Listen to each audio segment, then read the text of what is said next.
చివరిగా ఒకే ఒక అంశంతో మన ఇటీవల వినిపిస్తున్న అంశంతో ముగిస్తాము. భూమా నాగిరెడ్డి గారి మరణం తర్వాత అందరూ అనుకుంటున్నది భూమా నాగిరెడ్డి ఎందుకు చనిపోయారు అంటే మంత్రి పదవి ఇస్తానని ఇవ్వలేదు, చాలా ఆలస్యం చేశారు, ఒకానొక సందర్భంలో భూమా నాగిరెడ్డి గారికి మంత్రి పదవి ఇవ్వననే సందేహాలు కూడా వచ్చాయి, ఈ బాధతోనే ఆయన చనిపోయారు, ఇది అఖిలప్రియ గారికి కూడా తెలుసు, భూమా నాగిరెడ్డి గారి మృతికి చంద్రబాబు నాయుడే కారణము అనే వాదనలు కూడా బలంగా వినిపించాయి. ఈ నేపథ్యంలో అఖిలప్రియ గారు వాస్తవాలకు దగ్గరగా ఉండి వాస్తవాలను మాట్లాడి ఉండింటే ఈరోజు ఖచ్చితంగా నంద్యాల అనేది ఒక ఏకగ్రీవంగా మారిపోయేది, వైసీపీ కూడా మద్దతు ఇచ్చేది అనేది కూడా చెప్తున్నారు. అంటే మీరు ఇదంతా కూడా రాజకీయంగా తప్పటడుగులు వేశాము, రాజకీయంగా కొద్దిగా మేము చర్య తీసుకోలేకపోయామన్న బాధ ఏమన్నా మిమ్మల్ని బాధిస్తుందంటారా? లేదండి, భూమా నాగిరెడ్డి గారు ఎందుకు చనిపోయారు, ఎలా చనిపోయారు అనేది మాకు తెలుసు, ప్రజలందరికీ కూడా తెలుసు. ఆయన శోభా నాగిరెడ్డి గారు చనిపోయిన తర్వాత ఆయన బయటికి రాలేకపోయారు, అది హెల్త్ ప్రాబ్లమ్స్ ఒకటి, దానివల్ల ఇదైందే కానీ కార్యక్రమాలు ఇంకా ఫాస్ట్గా జరగలేదని చెప్పి ఒక ఒత్తిడికి ఇదైంది చనిపోయారే కానీ ఎటువంటి పరిస్థితుల్లో మంత్రి పదవి కానీ ప్రభుత్వం సైడ్ నుంచి కానీ మాకు సపోర్ట్ రాలేదనో లేకపోతే వాళ్ళ ద్వారా మేము ఇబ్బంది పడింది అనేది 1% కూడా లేదు. ఎందుకంటే భూమా నాగిరెడ్డి గారు గురించి తెలిసిన ఏ వ్యక్తి కూడా పదవులు ఆశించకుండా ఈరోజు ఒక లీడర్గా, ఒక పొలిటీషియన్గా కాదు, ఒక లీడర్గా అందరికీ తెలుసు. ఆయన నాట్ జస్ట్ కర్నూలు జిల్లాలోనే కాదు, రాష్ట్రం మొత్తం ఆయన ఎటువంటి లీడర్ అనేది ప్రతి ఒక్కరికి తెలుసు.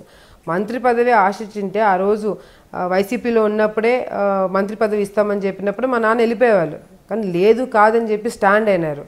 అప్పుడే తెలుసు ఆయన ఎటువంటి క్యారెక్టర్ అనేది ప్రతి ఒక్కరికి తెలుసు. ఆయన మంత్రి పదవి కోరుకున్న వాళ్ళైతే తెలుగుదేశం పార్టీ నుంచి బయటకు వచ్చేవాళ్ళు కూడా కాదు. మొత్తం టీడీపీ క్యాడర్ అంతా ఇక్కడే ఉంది, పరిపాలన ఇక్కడనే సాగుతుండగా వైసీపీ కూడా మొత్తం ఇక్కడే ఉన్న లాడ్జ్లన్నీ ఫుల్ అయిపోయాయి, ఎంపీలు, ఎమ్మెల్యేలు, సమన్వయకర్తలు మొత్తం కూడా ఇక్కడే ఉంది వైసీపీ కార్యకర్తలు. నిజంగా చెప్పండి, వీళ్ళందరినీ చూసి వీళ్ళు కూడా జన ప్రవాహంతో ముందుకొస్తూ ఎన్నికల ప్రచారం నిర్వహిస్తుంటే మీలో కొద్దిగైన ఆందోళన బెనుకు కనిపించడం లేదు? లేదండి, వీళ్ళందరూ తిరుగుతున్నారే కానీ క్యాండిడేట్ తిరగట్లేదు. క్యాండిడేట్ ఎక్కడ ఉన్నాడు? అసలు క్యాండిడేట్ లేరు, అసలు దానికి సంబంధించిన కౌన్సిలర్స్ లేరు. కొంతమందిని హైదరాబాద్కి తీసుకుపోయినారు, కొంతమంది బెంగళూరులో పెట్టారు సీఎం గారు వచ్చినప్పుడు. ఎక్కడ వీళ్ళు పార్టీ మారుతారని చెప్పి ఈరోజు అందరిని తీసుకెళ్ళి ఎక్కడో దాచిపెట్టుకోవాల్సిన పరిస్థితి ఈరోజు వాళ్ళకి వచ్చింది. ఎందుకు అంటే ఈరోజు శిల్పామోహన్ రెడ్డి గారు ఏం చేశారని వీళ్ళందరూ ప్రచారం చేస్తున్నారు. ఇప్పుడు ఇంటింటికి వెళ్తున్నారు, ఏమని చెప్పి అడుగుతారు ఓటు? ఈ కార్యక్రమం చేశాడు, మీకు ఈ పని చేసి పెట్టాడు, మీరు ఓటు అయినా అడగడానికి లేదు. ఒక రోడ్ వేయలేదు, ఒక పెన్షన్ ఇప్పలేకపోయినాడు, పైగా ముస్లిమ్స్ మీద, ఎస్సీల మీద కేసులు పెట్టించినాడు. కేసులు పెట్టడం అయితే ఇంకా రౌడీజం, గుండాయిజం ఈరోజు ఇవన్నీ చేస్తున్నారు. ఇంటింటికి వీళ్ళు వెళ్తుంటే వైసీపీ ఎమ్మెల్యేలకు కానీ ఎంపీలకు కానీ ఈరోజు ప్రజలు చెప్తున్నారు, మమ్మల్ని ఈ విధంగా ఇబ్బంది పెట్టాడు, ఈయనకి ఎందుకు ఓటేయాలా మేమని వీళ్ళని అడుగుతున్నారు.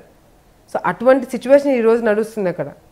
ఈరోజు వాళ్ళందరినీ తీసుకుని ఎక్కడో దాచిపెట్టుకోవాల్సిన పరిస్థితి ఎందుకు వచ్చింది? Okay, thank you madam. ఇప్పటివరకు చూశారు కదండి, రాష్ట్ర మంత్రివర్యులు నంద్యాల ఉప ఎన్నిక అభ్యర్థిగా అంటే టీడీపీ అభ్యర్థిగా బరిలో ఉన్న భూమా బ్రహ్మానందరెడ్డి గారి సోదరైన అఖిలప్రియ గారు చెప్పిన అంశాలు, నంద్యాల నియోజకవర్గ ప్రజలు వేసే ఒక్క ఓటు అభివృద్ధికి నాంది పలుకుతుందని, అది టీడీపీకి కాదు, తనకు కాదు, భూమా నాగరి ఏదైతే ప్రజల కోసమో తన చివరి శ్వాస ఉండేంతవరకు, తన చివరి శ్వాస వరకు పోరాడారో, ప్రజా సమస్యల పరిష్కారం కోసం పోరాటం చేశారో, ఆయనకు నివాళిగా ఇచ్చే కానుకగా భావించాలని.